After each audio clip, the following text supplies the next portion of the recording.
الفاتحة. أعوذ بالله من الشيطان الرجيم. بسم الله الرحمن الرحيم. الحمد لله رب العالمين الرحمن الرحيم مالك يوم الدين إياك نعبد وإياك نستعين اهدنا الصراط المستقيم صراط الذين أنعمت عليهم غير المغضوب عليهم ولا الضالين. بسم الله الرحمن الرحيم. الحمد لله رب العالمين والصلاة والسلام على أشرف الأنبياء والمرسلين وعلى آله وصحبه أجمعين. سبحانك لا علم لنا إلا ما علمتنا إنك أنت العليم الحكيم. رب اشرح لي صدري ويسر لي أمري واحلل عقدة من لساني يفقهوا قولي. اللهم علمنا ما ينفعنا وانفعنا بما علمتنا وزدنا علما يا أرحم الراحمين. وأرنا الحق حقا وارزقنا اتباعه وأرنا الباطل باطلا وارزقنا اجتنابه وجعلنا ممن يستمعون القول فيتبعون أحسنه وأدخلنا برحمتك في عبادك الصالحين. ولا حول ولا قوة إلا بالله ولا حول ولا قوة إلا بالله ولا حول ولا قوة إلا بالله العلي العظيم. اللهم يسر ولا تعسر وأتمم بالخير يا كريم. بعد الحمدلله. Alhamdulillah, segala puji bagi Allah Subhanahu wa taala. Salawat serta salam ke atas junjungan besar Nabi Muhammad sallallahu alaihi wasallam. Dan alhamdulillah hari ini kita akan sambung pengajian kita dari kitab Manusia dan Islam dan masuk kita kepada rukun Islam yang seterusnya, iaitu rukun Islam berkaitan dengan puasa. Dia kata setelah kita mempelajari tentang zakat secara umum, secara sederhana, hari ini kita nak membicara secara sederhana tentang puasa. Adapun nak bicara tentang puasa ni secara detail, maka kita tengoklah kitab fiqh. Ya. Baik. Dalam bahasa Melayu dipanggil puasa, dalam bahasa Arab dipanggil siam. As-siyam ini dari segi bahasa maknanya ialah menahan diri. Menahan diri secara mutlak. Tak kiralah dia menahan diri daripada apa. Menahan diri daripada makan ke, bercakap ke, asalkan menahan diri, maka orang itu dipanggil siam. Sedang siam lah dari segi bahasa. Seperti mana yang berlaku kepada Sayyidatuna Maryam, ibu kepada Nabi Isa AS. Dia pun dikatakan berpuasa, tapi puasa dia apa? Puasa dengan menahan diri daripada bercakap kepada orang lain. Menahan diri daripada bercakap kepada orang lain. Seperti mana firman Allah Ta'ala, Inni nadhartu lirrahmani sawma falan ukallimal yawma insiya. Sesungguhnya, kata Sayyiduna Maryam, sesungguhnya saya bernazar untuk diam membisu, tidak mahu bercakap. Dia menahan diri daripada bercakap kerana Allah. Maka aku tidak akan berkata-kata kepada sesiapa pun daripada kalangan manusia pada hari ini. Itu siam dari segi bahasa, menahan diri secara mutlak. Adapun pengertian siam dari segi syarak ialah menahan diri, tapi bukan secara mutlak, menahan diri daripada perkara-perkara yang membatalkan puasa. Ada benda yang membatalkan puasa, ada pun benda yang tak batal puasa, kita tak adalah tahan. Sejak bila? Mulai daripada waktu fajar masuk waktu subuh, hinggalah kepada ghaib matahari, tenggelam matahari masuk waktu maghrib. Habis. Itulah siam. Antaranya menahan diri daripada makan dan minum, berjimak dan sebagainya, dengan syarat-syarat tertentu. Okey, habis. Dalil wajib diwajibkan puasa, ya ayyuhallazina amanu kutiba alaikumus siyam kama kutiba alal ladzina min qablikum la'allakum tattaqun. Wahai orang-orang yang beriman, kamu diwajibkan berpuasa sebagaimana diwajibkan atas orang yang dahulu daripada kamu, supaya kamu bertakwa. Jadi umat sebelum ini pun berpuasa, maka umat Nabi Muhammad ini pun diwajibkan berpuasa. Tujuannya apa daripada berpuasa? Untuk mencapai darjat takwa. Darjat takwa. Antara secara ringkas, takwa ialah apa sahaja yang Allah perintahkan kita buat, apa yang Allah larang kita tinggalkan. Macam tu. Habis. Dan puasa ini termasuk salah satu daripada rukun Islam yang 5, seperti mana yang selalu tuan-tuan dengarlah. Baik. Bahagian-bahagian puasa. Bahagian-bahagian puasa. Puasa terbagi kepada 2 bahagian. Satu dipanggil puasa fardu ataupun puasa wajib. Satu lagi dipanggil puasa sunat. Puasa fardu ataupun wajib, puasa wajib seperti puasa bulan Ramadan, puasa nazar. Kita nazar sesuatu, maka wajib puasa. Puasa kafarah membunuh orang, puasa bersetubuh pada siang hari pada bulan Ramadan. Disebabkan dia bersetubuh bulan Ramadan siang hari, maka antaranya dia kena berpuasa. Adapun puasa-puasa yang lain itu puasa sunat. Puasa wajib itu puasa Ramadan, puasa nazar, puasa kerana bersetubuh pada siang hari bulan Ramadan, dan puasa kerana membunuh orang. Yang lain puasa sunat, puasa Isnin, hari Isnin, puasa hari Khamis dan sebagainya. Baik. Hikmah puasa. Kita nak tengok hikmah puasa. Puasa mempunyai banyak hikmah ataupun rahsia. Apa rahsia daripada puasa? Jadi rahsia itu kita nak capai lah. Kita nak, bila kita puasa itu, rahsia-rahsia ini dapat kita kecapi atau dapat kita perolehi. Antaranya rahsia hikmah dari segi rohani, antaranya ialah membolehkan menunduk hawa nafsu yang jahat. Puasa ni melatih kita untuk menundukkan hawa nafsu yang jahat. Perasaan mengajak kepada kejahatan, itu dikurangkan apabila puasa. Tapi bukan benda tu untuk waktu puasa je kita tundukkan nafsu, tapi dia sebagai latihan supaya bila tak puasa pun nafsu kita ini telah ditundukkan. Gitu. Sebenarnya ibadat itu bukan sahaja terdapat dalam syariat Islam, bahkan dalam syariat-syariat lain juga ada mempunyai ibadat ini, walaupun caranya berlainan. Pasal nafsu ni semua orang ada, semua manusia ada, tak kira dia umat siapa. Maka salah satu cara untuk menundukkan nafsu ini ialah dengan ibadat puasa. Pasal tu umat-umat sebelum umat Nabi Muhammad pun ada ibadat puasa. Ini siapa yang cakap ya? Siapa yang beri kaedah ini? Allah Subhanahu Wa Taala yang mencipta kita, yang mencipta nafsu yang ada dalam tubuh badan kita. Allah Taala beritahu cara nak tundukkan nafsu, antaranya ialah puasa. Bila Allah beritahu macam tu, sudah tentu apa yang Allah beritahu itu pasti betul. Pasti betul. Kemudian puasa ini juga hikmahnya boleh menguatkan peribadi dan meluhurkan dan membersihkan jiwa insan. Akhlak dia pun boleh jadi baik. Begitulah. Puasa sebagai latihan rohaniah di mana setiap Muslim menahan diri daripada nafsu perut, nafsu jantina, dan mencegah moral yang rendah. Bila puasa ni dia tak ada mengumpat orang, dia tidak mencaci orang, dia tidak mencela orang, dia tidak bercakap kotor, dia tidak mengikut keinginan hawa nafsunya yang rendah.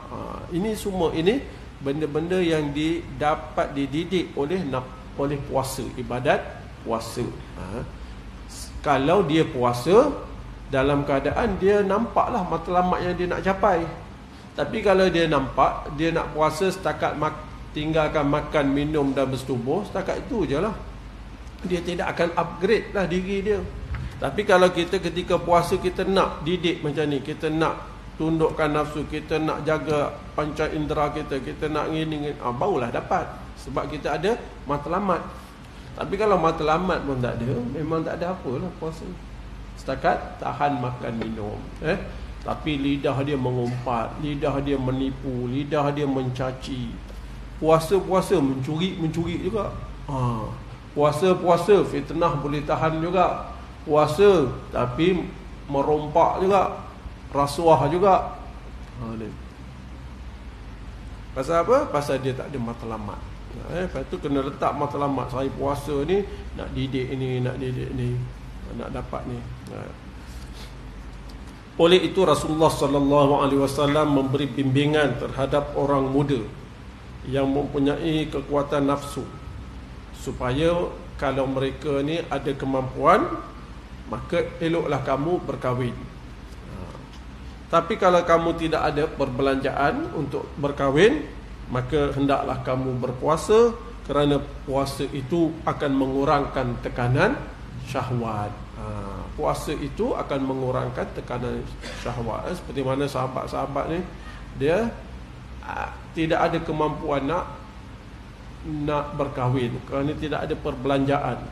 Maka Nabi kata, berpuasalah kamu, kerana dia dapat menjaga penglihatan kita dan mengurangkan tekanan nafsu kita, syahwat kita. Itu dari segi rohani dan juga akhlak. Dari segi perubatan dan juga ilmu kesihatan, puasa merupakan rawatan bagi pelbagai jenis penyakit, dan ia telah terbukti memberi faedah kepada manusia. Puasa ini merupakan rawatan yang cukup ampuh untuk faedah manusia. Perut manusia itu dikatanya boleh diibaratkan sebagai enjin. Perut tu macam enjin. Enjin ni asyik berjalan, tak berhenti. Kan? Sudah tentulah dia akan mendatangkan mudarat. Macam kita lah, kereta pandai pula kita tak? Kereta ni bawa lepas 2 jam berhenti, lepas 3 jam berhenti, pandai pula. Tapi makan tak pernah berhenti. Makan. Dan jadi dia kata perut ni macam enjin. Jadi perut merupakan alat pencernaan manusia, perlu diberi kerehatan selama sebulan. Kenapa sebulan? Itu Allah lah. Allah yang cipta manusia tu, dia tahu perut ini kalau sebulan direhatkan, sihat. Kenapa sebulan? Kenapa tak ada 2 bulan? Tak ada. Sebab yang tentukan itu, yang tetapkan itu Allah yang mencipta kita. Lepas tu rugi manusia ni kalau benda yang Allah perintahkan kita tak buat. Memang kita yang rugi. Sebab yang beritahu kaedah ini bukan doktor, bukan orang manusia, tapi Allah yang mencipta kita ni, dia beritahu. Kamu nak sihat, kamu nak ni, bulan puasa, bulan Ramadan puasa. Kalau nak lebih lagi penjagaan diri, waktu Isnin, Khamis ke puasa sunat, puasa. Itu Allah beritahu. Maka perut perlukan kepada kerehatan. Dengan berpuasa dalam sebulan, setahun itu boleh membersih dan membetulkan perjalanan alat-alat pencernaan. Kalau kita tidak puasa, maka sudah tentu akan datang mudarat. Sebab ini peraturan yang Allah tetapkan. Kaedah dia senang kan? Kalau kita tolak peraturan yang Allah tetapkan, pasti akan mendatang mudarat bagi kita. Pasti. Bukan mungkin ni tak ada. Pasti. Nabi beritahu waktu makan macam mana, cara makan macam mana, bila nak makan. Kita langgar, pasti akan datang kemudaratan. Makan benda yang halal, tayyibah, yang baik untuk kamu. Kalau benda tu halal tapi benda tu tak bagus untuk kesihatan kita, jangan makan. Kita hantam saja, pasti datang mudarat. Islam ajar cantik kan? Kalau kita lawan, kita bantah, pasti mendatangkan mudarat. Jangan ambil benda-benda yang haram ini. Kalau ambil, pasti mendatangkan mudarat. Macam tu. Lepas tu biar kita tanam keyakinan dalam diri kita. Kalau kita tolak perintah Allah, kita tolak panduan yang Allah beri, sudah tentu kehidupan kita tidak akan baik, tidak akan senang. Itu kena tanam. supaya bila kita bekerja, keluar daripada masjid, keluar daripada surau, benda itu akan menjadi panduan. Kita nak buat benda ni dari segi mata kepala kita, untung ni dapat duit banyak. Tapi bila kita tengok apa yang Allah berkata, tak boleh ini, bercanggah dengan perintah Allah, tinggalkan. Walaupun mata kita tengok, duit banyak ni boleh dapat ni, tapi benda tu benda yang haram, pasti mendatangkan mudarat. Kena tanam macam tu, baru kita dapat kekuatan. Baik. Kemudian puasa juga memberi kesan untuk mengurangkan berat tubuh, atau mengurangkan gemuk ni dia panggil apa? Obesity. Obesity. Kan? Tapi orang lain, kalau dia pasal nak kurangkan daripada gemuk, nak kurus, sanggup dia puasa. Kan? Tapi bila nak puasa sunat, tak sanggup dia. Sebab dia puasa kerana tubuh badan. Ada pun orang yang puasa sunat ini, dia puasa nak cari keredaan Allah. Dalam mencari keredaan Allah, pasti ada kebaikan. Ya. Kerana apabila kuat makan, tentulah bertambah gemuk dan bertambah banyak nisbah lemak dalam tubuh. Lemah ke lemak tak tahulah. Baik. Jadi bila kegemukan ni, badan terlampau gemuk, dia pasti mendatangkan penyakit-penyakit.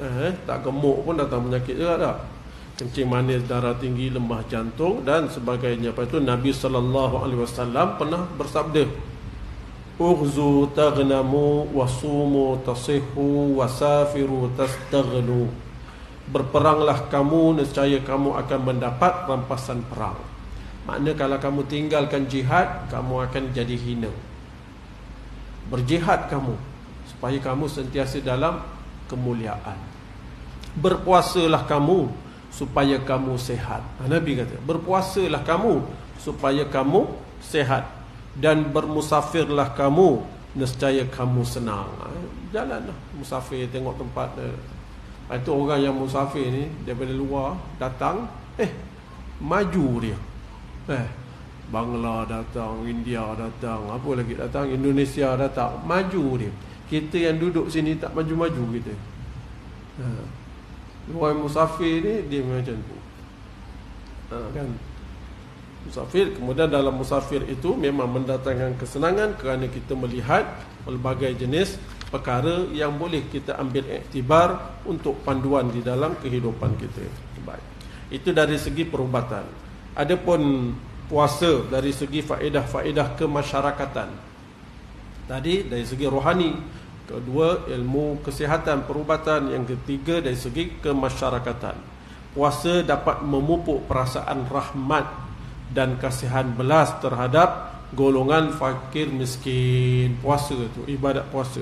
Atau dapat memupuk perasaan belas kasihan kepada orang yang tidak mampu, supaya setiap orang Islam merasa lapar dan dahaga dalam jangka waktu yang tertentu, agar dengan demikian akan timbul rasa belas kasihan terhadap masyarakat yang miskin. Maknanya apa tu?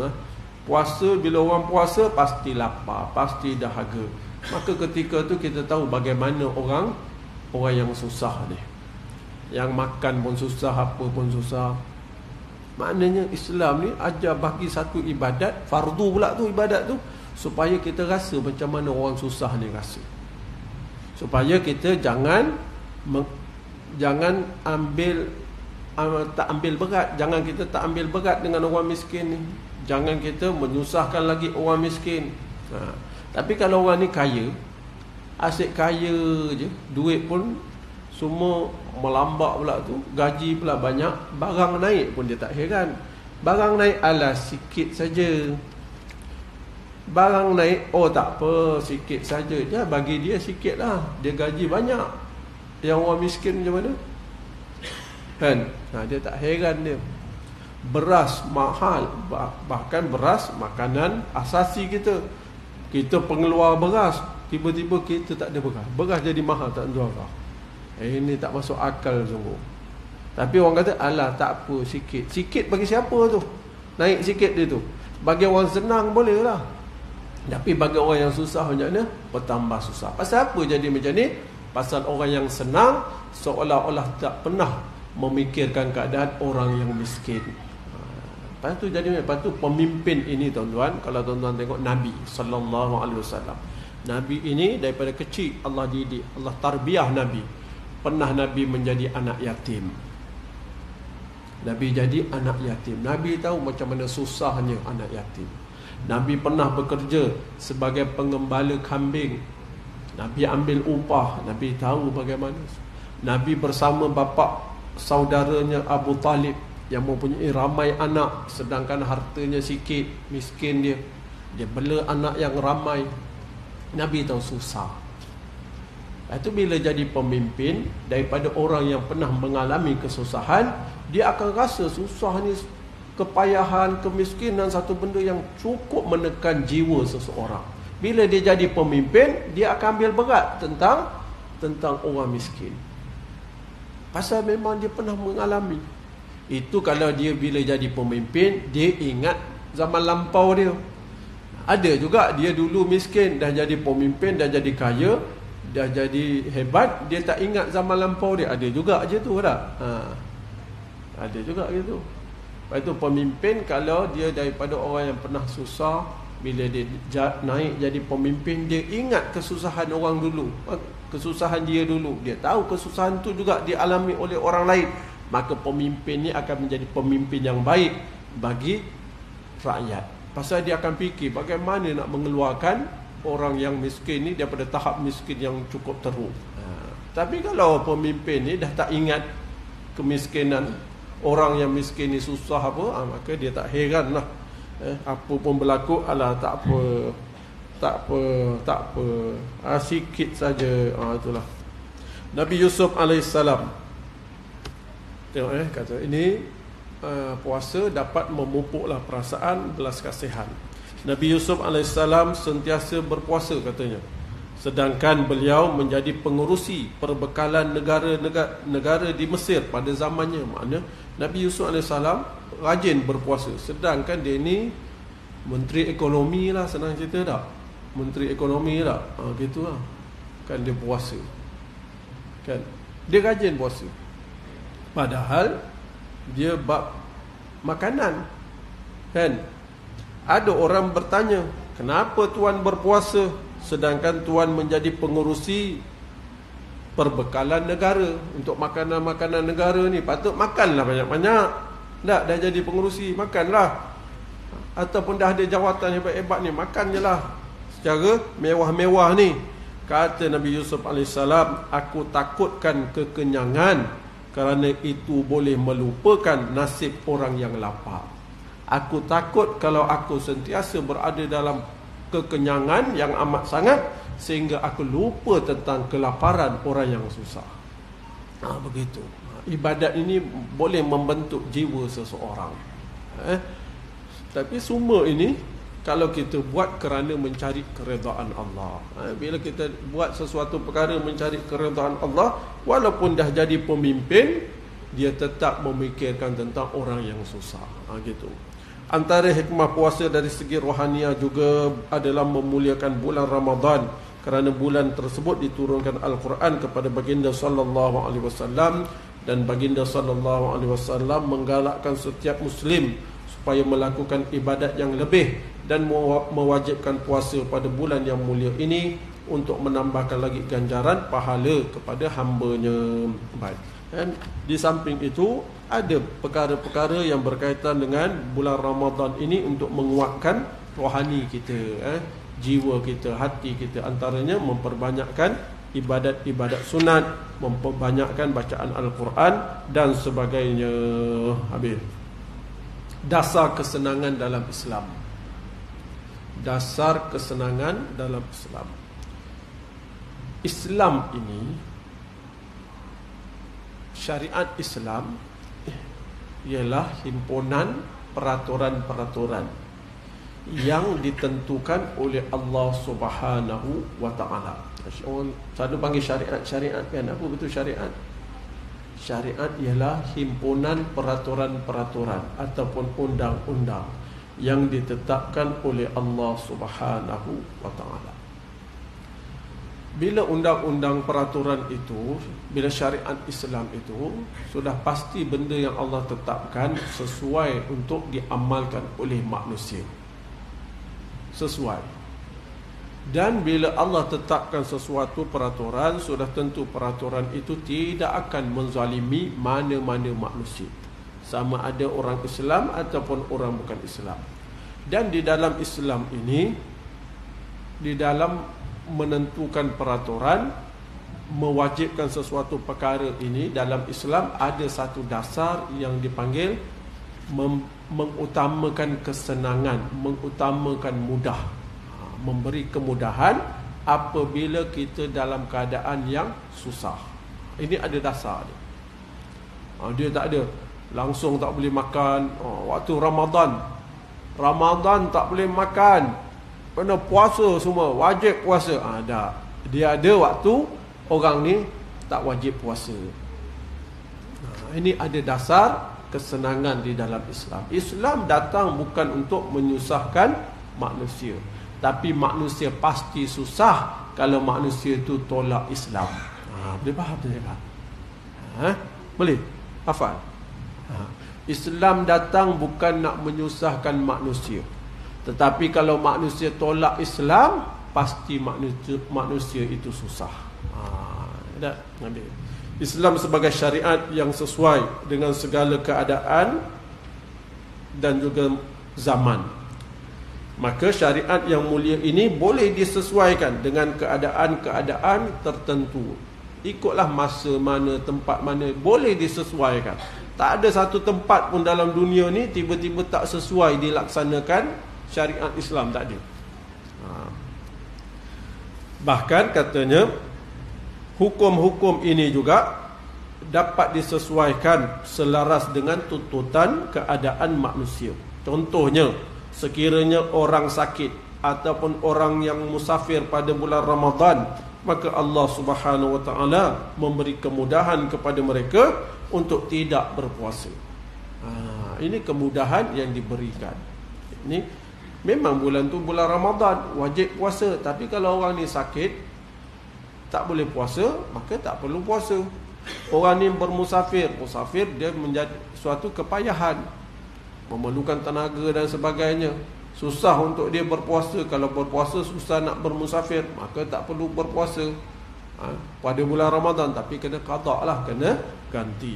Menunjukkan kepada kita dalam Islam ini, hukum Islam ini sesuai untuk diamalkan di mana-mana dan pada waktu bila-bila pun. Kalau orang ni tak mampu, maka di sana ada keringanan. Faman kana minkum maridan aw ala safarin fa'iddatun min ayyamin ukhra. Dan sesiapa yang sakit atau dalam musafir, maka bolehlah ia berbuka, kemudian wajiblah ia berpuasa sebanyak hari yang dia tinggalkan pada hari-hari yang lain selepas bulan Ramadan. Gitu. Bagi orang yang itu satu, untuk orang yang sakit, yang kedua musafir. Bagi orang yang terlalu tua dan uzur, ataupun perempuan-perempuan yang menyusukan bayi, yang khawatir di atas kesihatan bayi, ataupun mempunyai penyakit-penyakit teruk yang tidak ada harapan sembuh, dibenarkan makan dan minum. Makna dibenarkan tidak berpuasa lah. Orang yang terlalu tua, terlalu uzur, perempuan yang sedang menyusukan anak, yang khawatir kalau dia tak susukan anak ni akan tidak akan membesar dengan cara yang baik, akan memberi mudarat kepada anak. Ataupun orang yang ada penyakit-penyakit yang payah untuk sembuh, penyakit-penyakit yang payah untuk sembuh. Maka orang ni dia tak payah puasa, tak apa. Memang dia tak boleh puasa, dia memang tak mampu nak puasa. Maka orang ini kena bayar fidyah, tak wajib qada. Beza tadi sakit waktu bulan Ramadan tu, 15 Ramadan dia sakit tiba-tiba. 15 Ramadan tak payah puasa lah. Tapi lepas Ramadan nanti qada lah, sebab dia ni asal orang sihat, boleh puasa. Kebetulan 15 bulan tu dia sakit, dia tak boleh puasa, tak apa. Tapi yang ini memang sepanjang masa sakit, memang dia tak mampu puasa, maka orang ni jangan suruh dia qada. Nanti dia ambil penyapu bagi kat kita. Puas nak qada. Macam mana saya waktu Ramadan pun tak boleh puasa, sampai bila tak boleh puasa? Yang ini kena bayar fidyah. Fidyah dia sebanyak secupak beras, ataupun harganya bagi setiap hari yang ditinggalkan puasa itu. Itu dah tengok secupak tu berapa lah. Tak ingat. Tak ingat. Secupak tu saya ingat 600 lebih gram lah. 600 ke berapa, tak ingat. Itu secupak beras. Itu kalau orang tua kan memang tak boleh puasa, bayar je lah fidyah. Kan, bayar je fidyah kan. Tak ada anak dia tolong puasakanlah apa, tak ada. Sebab kita pun kena puasa waktu Ramadan tu. Syarat-syarat sah puasa, cukuplah syarat-syarat sah puasa ni kita baca kemudian. Syarat-syarat sah puasa, rukun puasa dan perkara-perkara yang membatalkan puasa. Kemudian baca perkara-perkara yang disunatkan bagi orang puasa untuk melakukannya. Ini insya-Allah minggu hadapan. Betul tuan-tuan. Ibadat ni luas. Ibadat ni luas. Dan syurga itu pun luas. Dan syurga itu ada pelbagai pintu. Maka kita tengok Allah letak kita di mana. Boleh faham? Kalau kita ni Allah beri kita kekayaan, maka kita cari syurga itu melalui pintu harta kita. Kalau Allah bagi kita kesihatan yang baik, kita ni jenis mudah untuk berpuasa, maka berpuasa kita. Allah bagi kita nikmat, ada ilmu, boleh belajar, otak pun bagus. Carilah pintu syurga itu. Cari syurga itu dari segi ilmu. Boleh. Adapun semayang ni semua orang kena semayang tak, yang wajib kan. Tapi kita ada masa yang banyak. Kita boleh baca Quran banyak, boleh semayang sunat banyak, semayang sunat. Adapun pemimpin, dia carilah syurga itu daripada pintu kepimpinan dia, berlaku adil, fikirkan benda yang manfaat bagi orang ramai, tutup segala jalan-jalan yang boleh membawa kepada maksiat. Bagi dia boleh dapat syurga. Jangan harap dia nak baca Quran banyak-banyak pula. Bukan semua orang mampu, sebab dia tengah sibuk fikir. Tapi dia baca Quran juga, tapi memang wajib semayang juga 5 waktu. Dia buat juga semayang sunat, tapi tak adalah macam orang lain kadang-kadang. Lepas tu kita cari apa yang kita rasa Allah letakkan kita. Tapi ada orang dia boleh buat macam-macam. Ini pun boleh, itu pun boleh, ini pun boleh. Seperti mana Nabi SAW ditanya oleh Sayyidina Abu Bakar As-Siddiq, ada tak orang yang boleh masuk semua pintu tu? Pintu sedekah pun boleh masuk, pintu puasa pun boleh masuk, pintu ni pun boleh. Nabi kata, aku harap kamulah dia. Sayyidina Abu Bakar As-Siddiq boleh masuk pintu. Kalau kita Allah bagi nikmat macam tu, semua pintu, makna semua ruang ibadat ini kita mampu buat, itu lebih baik. Lebih bagus. Wallahu ta'ala a'lam. Cukup tuan-tuan. Subhanakallahumma bihamdik, asyhadu an la ilaha illa anta, astaghfiruka wa atubu ilaik. Bismillahirrahmanirrahim. Wal 'asr, innal insana lafi khusr illa alladhina amanu wa 'amilus solihat wa tawassaw bil haqq wa tawassaw bis sabr. Assalamu alaikum warahmatullahi wabarakatuh.